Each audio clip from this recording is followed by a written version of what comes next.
ಮಠದ ಕುರುಬ್ರಟ್ಟಿ ವ್ಯಾಪ್ತಿಯ ಧಮ್ಮ ಕೇಂದ್ರದಲ್ಲಿ ಸಹಪಂಥಿ ಭೋಜನದ ಮೂಲಕ ದೀಪಾವಳಿ ಆಚರಿಸಲಾಯಿತು. ಇನ್ನು ಚಿತ್ರದುರ್ಗ ತಾಲೂಕಿನ ಮಠದ ಕುರುಬ್ರಟ್ಟಿ ವ್ಯಾಪ್ತಿಯ ಧಮ್ಮ ಕೇಂದ್ರದಲ್ಲಿ ದೀಪಾವಳಿ ಪ್ರಯುಕ್ತ ಸೌಹಾರ್ದ ಸಹಪಂಥಿ ಭೋಜನದಲ್ಲಿ ಹಿಂದೂ, ಮುಸ್ಲಿಂ, ಕ್ರಿಶ್ಚಿಯನ್, ನಿಯ ಬುದ್ಧಿಸ್ಟ್ ಮತ್ತು ಅಲೆಮಾರಿ ಮುಖಂಡರು ಭೋಜನ ಸವಿದರು.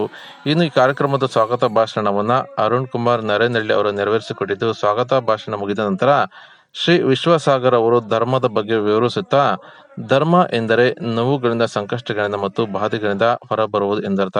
ಇನ್ನು ಧಮ್ಮದಲ್ಲಿ ಸುಮಾರು 3,500 ಗಿಡಗಳನ್ನು ಬೆಳೆಸಿದ್ದೇವೆ. ಹಾಗೆಯೇ ನೂರಾರು ಬಗೆಯ ಪ್ರಾಣಿಗಳು, ಪಕ್ಷಿಗಳು ಮತ್ತು ಭೂಮಿಯ ಒಳಗಡೆ ಲಕ್ಷಾಂತರ ಕ್ರಿಮಿಕೀಟಗಳು ಮತ್ತು ಮನುಷ್ಯರು ಒಟ್ಟಿಗೆ ಬದುಕಬೇಕು ಎಂದರೆ ನಮ್ಮ ಪೂರ್ವಿಕರು ಇದರ ಜೊತೆಗೆ ಬದುಕಿ ಬಂದವರು. ಅದರ ಕಳೆದ 3-4 ತಲೆಮಾರಿನಿಂದ ಹೆಚ್ಚು ಕಾಡು ಪರಿಸರದಿಂದ ದೂರ ಉಳಿದು ನಗರಗಳನ್ನು ಕಟ್ಟಿಕೊಂಡು ನಾವೆಲ್ಲರೂ ಅಸೂಯೆ ದ್ವೇಷಗಳಿಂದ ಕೂಡಿದ್ದೇವೆ. ಆದ್ದರಿಂದ ಕಳೆದ 7-8 ವರ್ಷಗಳಿಂದ ಇಕೋ ಸೆಂಚುರಿನ ನಾವು ಪ್ರಯತ್ನ ಮಾಡುತ್ತಿದ್ದೇವೆ ಎಂದು ತಿಳಿಸಿದರು.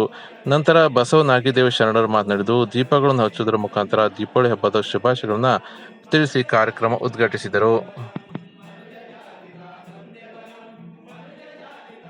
ದೀಪಾವಳಿ ಹಬ್ಬದ ಅಂಗವಾಗಿ ವಿಮುಕ್ತಿ ವಿದ್ಯಾಸಂಸ್ಥೆ, ಧಮ್ಮ ಸಾಂಸ್ಕೃತಿಕ ಕೇಂದ್ರ ಮತ್ತು ಶಾಂತಿ ಸೌಹಾರ್ದ ವೇದಿಕೆಗಳ ವತಿಯಿಂದ ಸರ್ವ ಧರ್ಮಗಳನ್ನು ಸಮಾಗಮ ಮಾಡುವಂಥ ಒಂದು ಪ್ರಯತ್ನ.